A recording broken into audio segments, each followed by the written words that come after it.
때로는 은혜의 자리에서 말씀을 깨닫게 하시고, 때로는 내 주변에 있는 여러 사람들과의 관계나 상황들을 사용하셔서 우리에게 우리 속 안에 있는 이 죄를 깨닫게 하십니다. 그래서 회개하게 하시고 다시금 하나님이 원하시는 그 올바른 길로 우리의 삶을 이끌어 가세요. 여러분, 기독교 신앙은 절대 단순한 종교 생활이 아니에요. 기독교 신앙은 예수님을 믿는 믿음 위에 세워져 삶의 방향이 새롭게 되어지는 것이 기독교 신앙입니다. 예수님을 믿는 믿음 위에 삶의 방향이 세워지기 전에는 언제나 그 삶의 중심은 나 자신이었어요. 나 자신의 행복만을 위해서 살아가던 그 삶의 중심이 이제 하나님 중심으로 그 중심축이 옮겨지게 되는 거죠. 한 번으로 되지 않습니다. 끊임없이 지속적으로 자신의 삶의 방향을 하나님께 맞추면서 살아가는 것, 이것이 진정한 성도의 삶인 것입니다. 재미있는 이야기가 하나 있습니다. 깊은 밤에 어둠을 뚫고 항해하는 배 한 척이 있었어요. 캄캄한 밤바다를 가르며 나아가는데 저 멀리서 희미한 불빛 하나가 보이는 거예요. 근데 그 불빛이 배가 가고 있는 방향이랑 같은 방향이었기에 선장은 신호수에게 이렇게 지시를 합니다. 저 불빛을 향해 메시지를 보내라. 당신의 진로를 남쪽으로 10도 돌리라고 메시지를 보내라 명령합니다. 그런데 저쪽에서 뜻밖의 답신이 오는 거예요. 당신이 북쪽으로 10도 돌리세요. 선장은 자신이 무시를 당하는 것처럼 느껴져서 화가 났습니다. 그래서 진로를 바꾸지 않고 그 불빛을 향해서 더 정면으로 나아가며 이번에는 더 강하게 경고합니다. 당신의 진로를 남쪽으로 10도 빨리 돌리세요. 이 배는 매우 커다란 전함입니다. 부딪히면 당신의 배는 가라앉고 말 것입니다. 그런데 저쪽에서 이러한 답신이 왔어요. 당신의 배가 아무리 커도 당신의 배를 바꿔야 돼요. 여기는 등대입니다. 여러분, 우리는 자주 이 이야기 속에 나오는 선장과 같이 살아갈 때가 많습니다. 내 생각, 내 계획, 내 고집이 옳다고 믿으면서 우리 인생의 항해를 계속 해가곤 하죠. 하지만 그 길이 하나님의 기준에서 벗어나 있다면 누가 바꿔야 되는 거예요? 하나님이 바꾸셔야 되는 거예요? 아니죠. 내가 바꿔야 되는 것이에요. 우리가 바꿔야 할 대상은 나 자신이지 하나님이 아닙니다. 여러분, 그래서 하나님의 말씀 앞에, 하나님의 뜻 앞에 자기 생각을 굽히지 않는 사람은 마치 등대 없이 캄캄한 바다를 황량하게 방황하는 사람일 수밖에 없어요. 등대 없이 그 벽에 좌초될 수밖에 없고 그 배는 파손할 수밖에 없습니다. 여러분, 자신의 삶의 방향을 하나님의 기준에 맞추고 하나님의 인도를 받는 것이 그 인생의 가장 안전하고 복된 길입니다. 그렇게 하나님의 인도 속에 살아갈 때 그 인생에는 하나님이 주시는 평안과 기쁨을 누릴 수 있게 됩니다. 사랑하는 여러분, 신앙생활은 누림이에요. 신앙생활은 언제나 누림이 먼저라는 걸 아셔야 합니다. 많은 성도들이 신앙생활 생각하게 되면 뭔가 해야 되는 것부터 생각하게 되지만 아니에요. 신앙생활은 누림이 먼저예요. 하나님을 먼저 사랑하는 것을 누릴 수 있어야 되고요. 하나님을 기뻐하는 것이 누려져야 돼요. 그래야 신앙의 의무와 책임들도 감당할 수가 있게 되는 것입니다. 하지만 자기 생각만 고집하고 하나님보다 자기 뜻을 더 중요하게 여기는 사람은 결코 하나님의 기쁨을 누릴 수가 없습니다. 하나님의 사랑도 누릴 수가 없어요. 하나님이 그 영혼 사랑하세요. 무슨 짓을 해도 하나님께서 붙드신 택하신 하나님의 자녀는 하나님이 사랑하십니다. 그러나 문제는 그 영혼은 하나님의 사랑을 절대로 누릴 수는 없어요. 만나지 않는 것 같은 평행선을 달리며 인생의 방황 속에 신음하고 괴로워하는 인생으로 치닫을 수밖에 없는 거예요. 여러분, 인간은 하나님을 사랑하거나 자기 자신을 사랑하거나 언제나 둘 중에 하나밖에 없는 존재라는 걸 아셔야 됩니다. 그래서 자기를 사랑하는 사람은 하나님을 사랑할 수가 없는 거예요. 어떤 사람들은 교회에 나오는 이유가 삶이 공허하고 마음이 힘들어서 하나님 앞에 나오는 경우들이 있습니다. 좋은 거예요. 이유가 어떻든 하나님 앞에 나오는 것은 분명 귀한 일이 맞습니다. 그러나 신앙생활을 해가면서 자신의 삶의 목적이 하나님을 사랑하는 것으로 바뀌어야 되는데, 신앙생활은 여전히 하면서 여전히 내 필요만 채우겠다라는 식으로 신앙생활을 하게 되면 그것은 올바른 신앙생활이라 할 수가 없는 것이에요. 종교생활은 될 수가 있겠죠. 그러나 신앙생활은 될 수가 없습니다. 평생을 교회 다니고 예배에 참여해도 사랑의 대상이 자기 자신에서 하나님으로 바뀌지가 않으면 하나님으로부터 오는 기쁨과 사랑은 누릴 수가 없는 것이에요. 여러분, 천국에 누가 갑니까? 진정으로 회심한 사람이 갑니다. 하나님께로 그 인생이 바뀌어진 사람이 천국에 가는 거예요. 그런데 회심이 어떻게 일어나는지 아세요? 하나님의 아름다움을 본 사람, 하나님의 기뻐하는 데서 그 회심에 일어나게 되는 것이에요. 마치 여러분, 아이들이 요즘 스마트폰을 붙들고 살잖아요.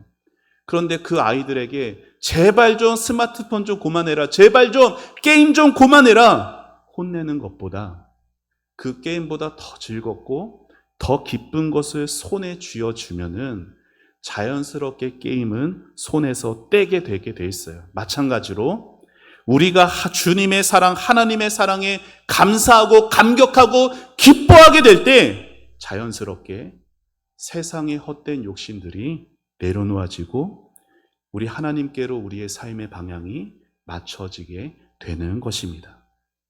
그러면은 우리 하나님 존재 자체가 기쁨이 되는 것이고요. 우리 하나님과 함께 하시는 것 자체가 가장 귀한 복이 되는 것이에요. 이것이 참된 성도의 삶이죠. 잠언 말씀에 이런 말씀이 있습니다. 우리 같이 함께 읽어봅시다. 시작.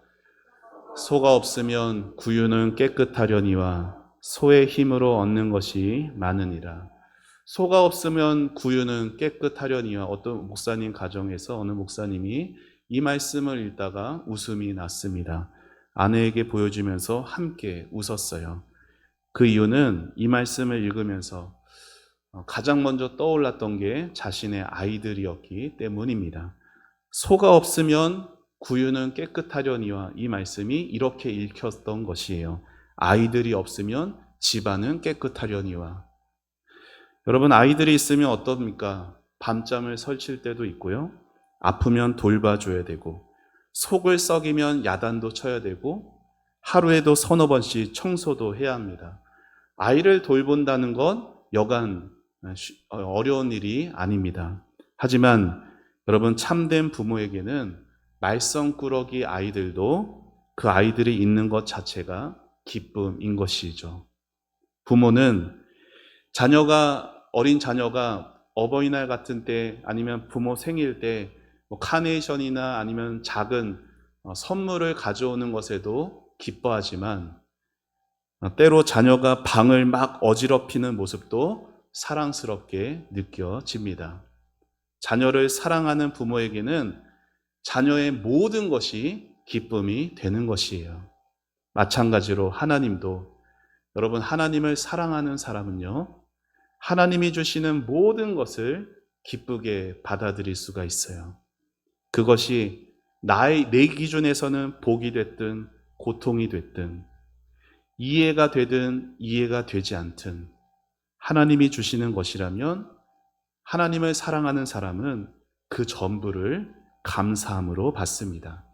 이것이 하나님을 기뻐하는 성도의 특징인 것이에요. 여러분, 어떻게 이런 일이 일어날 수가 있을까요? 저를 따라해 보시죠. 하나님을 사랑하면 하나님을 기뻐한다. 이 삶을 살았던 한 사람이 있습니다. 미국의 18세기에 하나님의 복음을 들고 인디안 선교사로 나갔던 데이빗 브레이너드라는 분이 계셨습니다. 여러분, 이분이 29살이라는 짧은 생애를 살았습니다. 21살에 회심해서 29살, 8년간 동안 주님의 복음을 전하다가 주님의 품에 안긴 사람입니다. 이분이 폐결핵에 시달려 가면서 주의 복음을 전했어요. 폐결핵을 앓다 보니까 어쩔 때는 숨을 한 번 쉴 때마다 입에서는 피를 토합니다. 그리고 점점 몸이 야위어져 가죠. 그러나 그의 영혼은 날로 하나님을 향한 기쁨으로 충만해져 갔어요.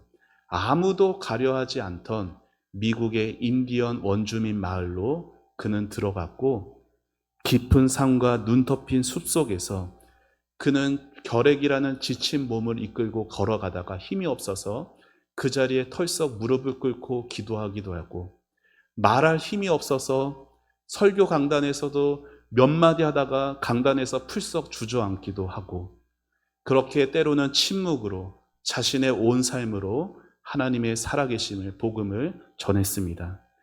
그가 데이빗 브레이너드의 생애와 일기라는 책이 시중에 나와 있어요. 그의 일기 가운데 이런 기록이 있습니다. 같이 읽어봤으면 좋겠습니다. 시작. 나는 하나님 안에서 기뻐합니다. 나는 그분만으로 만족합니다. 하나님이 내게 모든 것을 가져가셔도 하나님 한 분만으로 나는 충분합니다. 아멘. 사랑하는 여러분, 그의 기쁨은 건강이 회복되는 데서 오지 않았습니다. 그의 기쁨은 자신이 열심히 수고한 사역이 어떠한 성과가 있는 데서 오지도 않았습니다. 그의 기쁨은 오직 하나님을 사랑하는 그 마음에서 온 것이었어요. 환경이 아니라 하나님 때문에 기뻐하는 삶, 세상이 줄 수 있는 위로가 아니라 하나님의 존재 자체로부터 흘러나오는 그 충만한 기쁨. 그는 그렇게 쓰러지듯 사역을 마치고 하나님의 품으로 조용히 돌아갔습니다. 그의 마지막 고백이 이러했어요. 제가 읽어드릴게요. 나는 더 이상 할 수 있는 것이 없습니다. 하지만 하나님이 하시는 일은 완전합니다. 주님, 저를 통해 한 일들로 영광 받아 주옵소서. 사랑하는 여러분, 데이빗 브레이너드의 그 생애를 보면서 오늘 우리는 생각해야 합니다. 오늘 나의 기쁨은 어디에서 오는 것인가? 여러분, 우리의 기쁨이 단지 우리의 삶의 상황이 좋아져서 오는 기쁨이라면, 그 상황이 다시 나빠지면 기쁨도 금세 사라질 수밖에 없는 거예요. 하지만 하나님으로부터 오는 기쁨은 절대 사라지지 않습니다. 신약 성경에 이 기쁨을 가진 한 사람이 또 있어요. 그의 이름은 오네시모였습니다. 그는 노예였죠. 여러분, 당시의 노예는 주인의 재산 목록에 들어가 있을 만큼 소유물 개념에 가까웠어요. 얼마든지 사고 팔 수도 있었고 그의 생명, 사형을 집행할 수 있는 권한도 주인에게 있었어요. 그런데 감사하게도 이 오네시모의 주인이었던 빌레몬이라는 사람은 자기의 집을 교회로 내어놓을 만큼 참 하나님 앞에 신실하고 선한 사람이었습니다. 하지만 그 오네시모는 그러한 좋은 주인 빌레몬을 배신했어요. 그리고 빌레몬의 돈을 훔쳐서 로마로 도망을 쳤습니다. 자유를 찾아서 도착한 로마에서 이 오네시모가 누구를 만나게 됐느냐? 사도 바울을 만나게 됐죠. 죄수의 몸으로 로마 감옥에 갇힌 그 사도 바울을 만난 건 참 놀라운 하나님의 섭리가 아닐 수가 없었어요. 노예 신분이 싫어서 도망쳤는데 예수라는 사람이 노예로 자청하며 감옥에 갇혀 있는 저 사도 바울을 보면서 아주 큰 감명을 받게 됩니다. 그리고 그 사도 바울의 입에서 나오는 복음을 듣게 되죠. 오네시모는 그 복음을 듣고 자신의 죄를 깨닫게 되고 회심하게 됩니다. 그리고 예수님을 자신의 생명의 주인으로 받아들이게 되고 이제 바울의 동역자로서 새 삶을 살아가게 됩니다. 그리고 바울의 권고에 따라 주인이었던 빌레몬의 집으로 다시 돌아가 그 빌레몬에게 용서를 빌게 됩니다. 바울은 그를 빌레몬에게 다시 돌려보내며 빌레몬서라는 서신서를 쓰고 그의 서신서에 그에 대해 이렇게 말해주고 있어요. 우리 빌레몬서 말씀 같이 읽어봅시다. 시작. 그가 전에는 내게 무익하였으나 이제는 나와 내게 유익함으로 내게 그를 돌려보내노니 그는 내 신복이라. 아멘. 여러분, 제3자 입장에서 볼 때 오네시모랑 상관없이 떨어져서 오네시모의 삶을 보게 되면 참 흥미진진하고 아름다운 이야기 같아 보입니다. 그런데 여러분, 오네시모 입장에서 생각해 보세요. 목숨을 걸고 감행한 탈출이었어요. 노예로서 주인의 돈을 훔쳐서 도망간다는 것. 그만큼 노예의 삶이 싫었고 괴로웠죠. 하지만 바울을 만나게 되어서 하나님을 나의 아버지로, 예수님을 나의 구주로 받아들이고 하나님을 사랑하는 마음을 가지게 되니까 그 주인에게 돌아가 용서를 구하는 것이 하나님의 뜻이고 하나님이 세운 질서라는 걸 알게 되었어요. 마음이 내키지 않았을지언정 하나님의 뜻이기에 오네시모는 그 뜻에 순종합니다. 바울을 따라 이제는 예수님의 종이, 예수님의 노예가 되었고 죽음을 무릅쓰고 빌레몬에게 돌아가 용서를 구합니다. 하나님을 사랑하는 마음으로 하나님이 원하시는 모든 것을 이 오네시모는 받아들였던 것이에요. 사랑하는 여러분, 하나님의 뜻은 때로 우리의 생각과 맞지 않을 때도 있어요. 하지만 하나님을 사랑하고 하나님을 기뻐하는 성도는요, 이해가 되지 않더라도 하나님이 주신 것이기에 그 모든 것을 받아들이고 감사할 수 있습니다. 여러분, 하나님을 기뻐하는 것은 교회 오래 다녔다라고 해서 생기는 것이 아닙니다. 하나님을 기뻐하는 것은 성경 지식이 많아졌다라고 생기는 것도 아니에요. 그것과 상관이 없어요. 하나님을 기뻐하는 삶은 언제나 하나님을 얼마나 사랑하느냐에 달려 있습니다. 하나님을 진심으로 사랑하는 사람은 오늘 처음 등록한 사람이어도 그 마음 가운데 누릴 수가 있는 것이에요. 하지만 하나님을 사랑하지 않으면 아무리 교회를 오래 다녀도, 아무리 교회에서 중직자의 어떤 직분을 받는다 하여도, 아무리 성경의 지식이 많아도 하나님을 기뻐하는 그 마음이 생기지가 않아요. 그런데 많은 사람들이 하나님을 오늘 기뻐하지 못하는 이유를 자신이 하나님을 사랑하지 않는 데서 온 것이라고 생각하지 않습니다.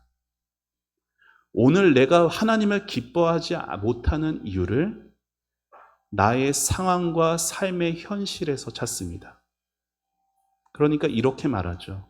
목사님, 요즘 제가 너무 걱정, 근심이 많아서 하나님을 기뻐하지 못하고 있습니다. 하지만 여러분, 지금 하나님을 기뻐하지 못하면 그 근심과 걱정이 다 사라져도 하나님을 기뻐하지 못합니다. 여러분의 삶을 한번 돌이켜 보세요. 정말로 하나님 때문에 기뻤던 그때가 모든 일들이 다 잘 풀렸을 때였습니까? 아니잖아요. 힘들었을 때, 외로웠을 때, 고독하고 괴로운 그 모든 가운데서도 하나님을 기뻐했던 경험들이 있으시잖아요. 결국 지금 오늘 우리가 하나님을 기뻐하지 못한다면 그 이유는 단 하나입니다. 바로 하나님보다 더 사랑하게 된 무엇이 오늘 내 마음 안에 생겼기 때문인 거예요. 그래서 내가 오늘 하나님을 기뻐하지 못하는 것이지, 내 삶이 힘들어서, 내 삶이 괴로워서 하나님을 기뻐하지 못하는 것이 아니다라는 거예요. 여러분 마음 가운데 하나님보다 더 사랑하게 된 것이 무엇입니까? 물질일 수 있어요. 건강에 대한 집착일 수도 있어요. 여러분 자신의 의로움일 수도 있고 세상의 헛된 욕심일 수도 있습니다. 심지어 하나님을 위해서 사명을 감당하는 그 일조차도 하나님보다 나 자신을 더 앞세우게 되면 내가 하나님 자리에 놓여질 수도 있는 것입니다. 사랑하는 여러분, 오늘 여러분의 마음이 무엇으로 가득 차 있는지 돌아보시기를 바랍니다. 하나님을 위한다 하면서도 마음 깊은 곳에서 하나님이 아닌 다른 것을 좋아하고 있지는 않은지, 하나님을 위한다로 하면서도 하나님을 위함으로 얻는 그 성취감 자체에 도취되고 있는 것은 아닌지, 하나님을 위한다고 하면서도 사람들의 인정과 칭찬에 더 목말라 하고 있지는 않은지 돌아보아야 하는 거예요. 하나님을 향한 사랑과 다른 사랑은 절대 공존할 수 없습니다. 가족들을 사랑하는 것, 하나님 주신 사명들을 사랑하는 것, 다 좋은 거예요. 그러나 하나님을 향한 사랑이 근본, 기초가 될 때에만 그것들도 올바른 것이 되어지는 것입니다. 하나님을 향한 사랑이 우리의 삶의 든든한 기초가 되어질 때 그 어떤 사랑도 우리 마음에 좋은 힘이 될 수 있는 거예요. 하나님을 향한 사랑이 우리 마음 안에 깊이 깔려 있어야 가족에 대한 사랑, 사명에 대한 사랑, 이런 것들이 다 우리에게 더 큰 힘이 된다고요. 그런데 이 기초가 무너지게 되면은 아무리 좋아 보이는 사랑일지라도 우리에게 독이 될 수도 있다는 걸 기억하셔야 합니다. 사랑하는 성도 여러분, 우리는 오늘 말씀을 통해 내 마음 가운데 무엇이 있는지 돌아보게 됩니다. 혹시 하나님보다 더 사랑하는 것이 있지는 않았는지, 혹시 물질에 대한 아니면 안락한 삶에 대한 사람들의 인정과 칭찬이 하나님보다 앞서지는 않았는지 정직하게 돌아보시기를 바랍니다. 그래서 이 순간 믿음으로 하나님, 내가 주인 삼았던 모든 것을 다 내려놓습니다. 주님, 하나님만이 나의 주인이 되어 주옵소서. 하나님만이 나의 사랑의 대상이 되어 주옵소서. 하나님보다 더 사랑하는 것이 없게 하여 주옵소서. 자꾸만 하나님보다 더 사랑하는 것이 내 마음 안에 솟아나려고 합니다. 주님, 나를 불쌍히 여겨 주옵소서.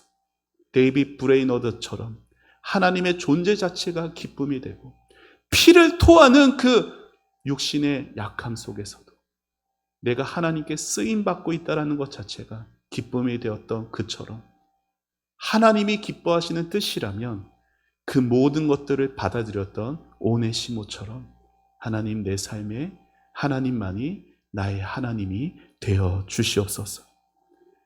그래서 우리의 삶의 환경이 어렵고 내 삶이 억울하고 이해되지 않는 일들이 있어도 하나님이 주신 것이라면 반드시 선한 것으로 바꾸실 수 있는 하나님이신 것을 믿으며 기쁨으로 하나님이 주신 모든 것들에 먼저 감사할 수 있는 성숙한 신앙이 되시기를 축원합니다.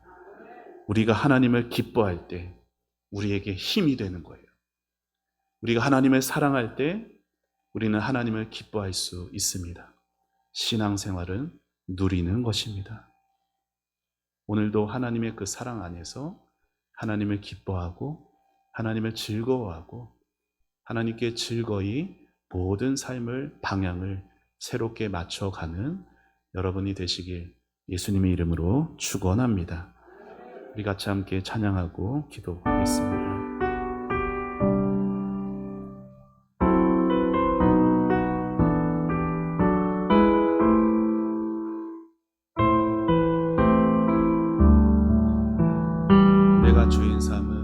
내가 주인 삼은 모든 것 내려놓고 내 주 대신 주 앞에 나가 내가 사랑했던 모든 것 내려놓고 주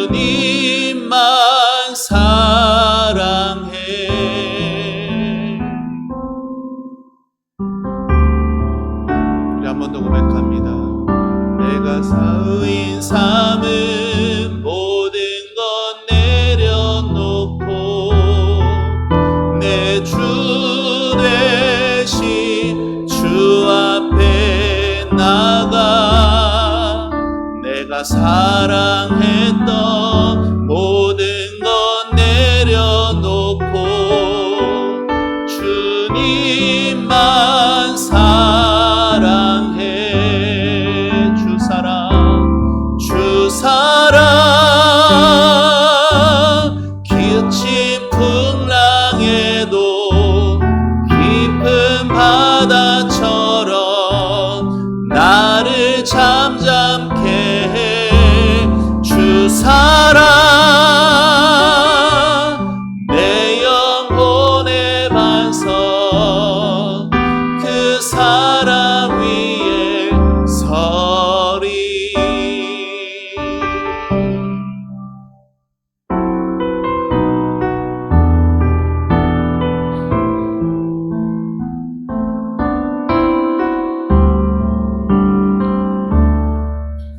내가 주인 삼은 모든 것 내려놓. 우리 가슴에 손을 얹고 찬양해 봅시다. 주 앞에 나와 내가 사랑했던 모든 것 내려놓고 주님만 사랑해.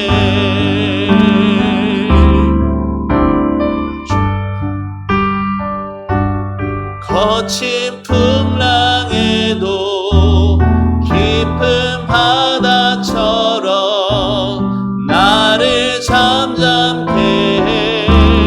주 사랑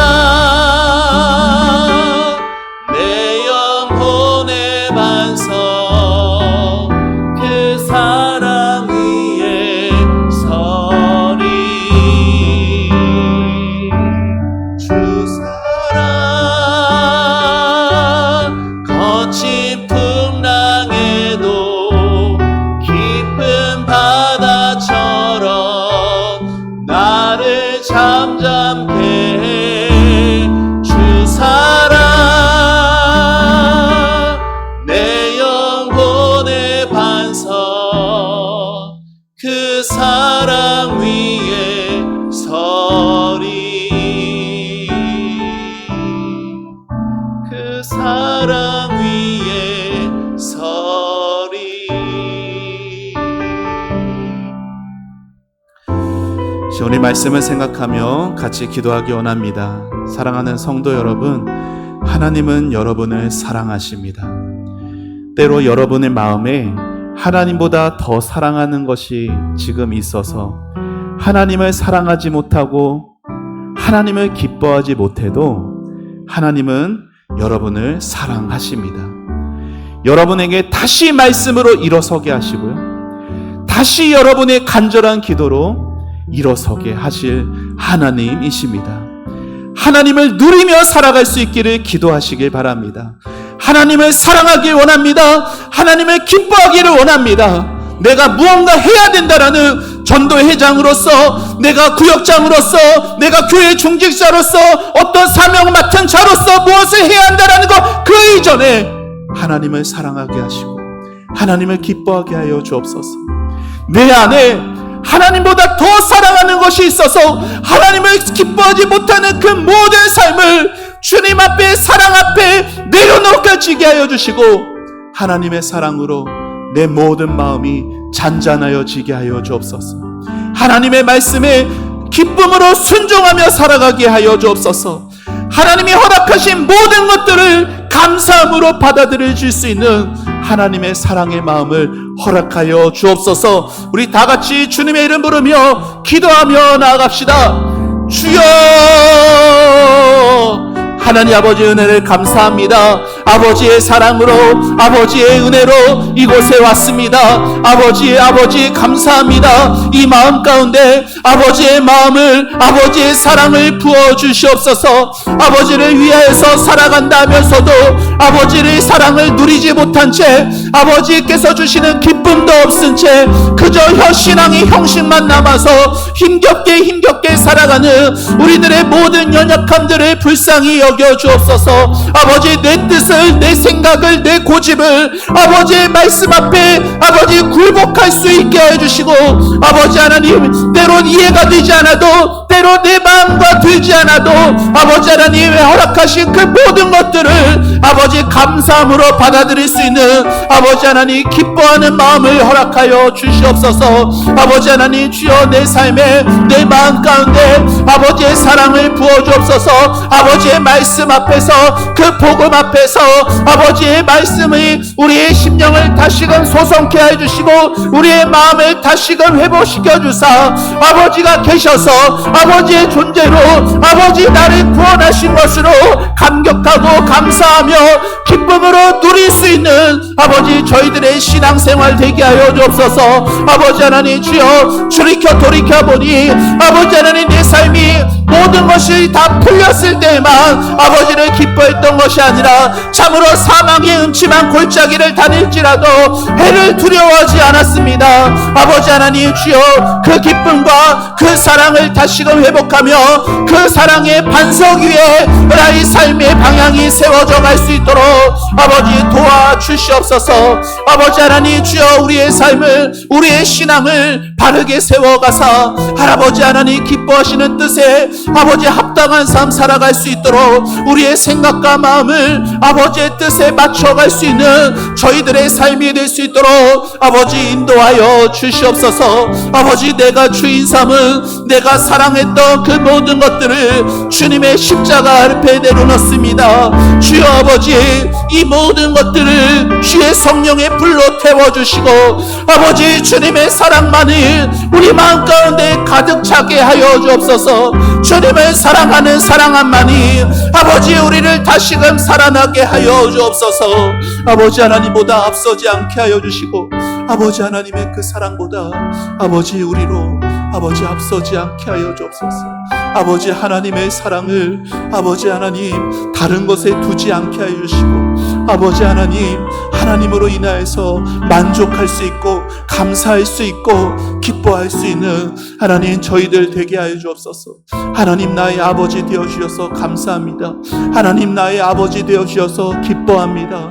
하나님, 영광 받아 주옵소서. 내 모든 부족함들과 내 모든 일들이 하나님의 기쁨이 되게 하여 주시옵소서. 주님 감사합니다. 하나님, 은혜를 감사합니다. 찬양의 고백처럼 내가 원하는 한 가지, 주님의 기쁨이 되는 것, 주님 이 고백으로 살아가게 하옵소서. 주님, 우리의 삶이 너무 분주하다 보니 주님을 잊었습니까? 주님, 내 삶에 걱정 근심이 많다 보니 주님의 기쁨을 잊었습니까? 주님, 우리가 무엇을 사랑하는지 주님이 다 아십니다. 주님보다 더 사랑하는 것을 손에 쥔 채 주님을 향한 사랑을 잃어버리고 신앙의 껍데기만 남은 우리가 되지 않도록 주님 우리를 불쌍히 여겨 주옵시고 우리를 긍휼히 여겨 주옵소서. 주의 사랑으로 주의 기쁨으로 회복시켜 주시옵소서. 정말로 주님 더 사랑하며 정말로 주님 더 기뻐하며 살기를 원합니다. 삶의 풍파에 휩쓸리지 않게 하여 주옵소서. 주의 사랑의 든든한 반석 위에 아무리 비가 오고 창수가 불어도 흔들리지 않는 반석 위에 서게 하여 주시옵소서. 아버지의 뜻이라면 내 뜻을, 내 생각을 먼저 내려놓고 아버지의 기뻐하심으로 달려갈 수 있는 저희들 되도록 축복하여 주시옵소서. 주님께 모든 것 감사드리고 우리의 모든 삶을 맡겨드리옵고 예수님의 이름으로 기도합니다. 아멘.